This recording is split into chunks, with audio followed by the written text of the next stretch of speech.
నాపిలోస్ అడవిలో ప్రకాశవంతమైన ఉదయము. ముగ్గురు ప్రాణ స్నేహితులు, కుందేలు పిల్లలులు, ఎలుగువంటి పిల్ల బెన్నీ మరియు నక్క పిల్లటికో ఎగురుతూ దూకుతూ ఆడుకుంటూ ఉన్నారు.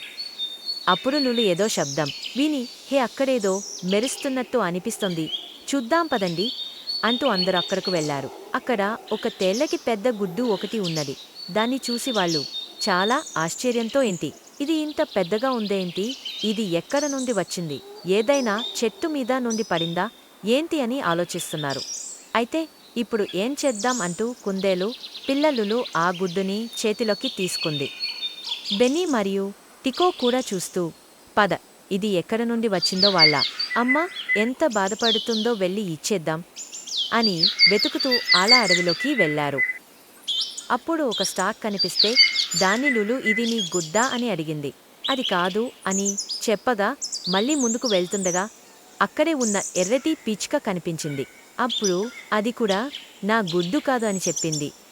తర్వాత ఒక పచ్చేటి పక్షి ఒకటి కనిపిస్తే దాన్ని కూడా వాళ్ళు అడిగారు. అప్పుడు అది కూడా కాదు అని చెప్పింది. అప్పుడు లులు బెన్నీ అలా చూస్తుంటే టికో ఒకవేళ ఇది పక్షి గుడ్డు కాదేమో అంటూ అంతలో ఏదో చప్పుడు చూస్తే గుడ్డులోపిని నుంచే చూస్తుండగానే పగిలి ఒక ఒత్తైన పక్షి పిల్ల సంతోషంగా బయటకు వచ్చింది. ఇప్పుడు గుడ్డు మిస్టరీ అయితే పోయింది, కానీ తన తల్లిని ఎలా కనుక్కోవాలనేదే ఇప్పుడు అసలైన పని. ఆ పక్షి పిల్ల చాలా సంతోషంగా గెంతుతూ పరిగెడుతుంది వాళ్లతో. అప్పుడు వాళ్లకు పక్కన ఒక ఏదో నీళ్ల శబ్దం వస్తే అక్కడేమన్నా ఉండొచ్చేమో అని పరిగెత్తారు.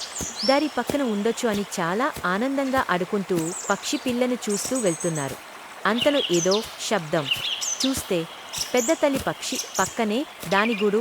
ఆ గూటిలో ఇంకా రెండు చిన్న పక్షి పిల్లలు కూడా ఉన్నాయి. వాళ్ళని చూడగానే తప్పిపోయిన పక్షి పిల్ల ఎగురుకుంటూ గూటిలోకి వెళ్ళింది. దానితో తల్లి పక్షి ఆనందంగా కౌగిలించుకొని లులుకి, బెన్నీకి మరియు టికోకి ధన్యవాదాలు చెప్పింది.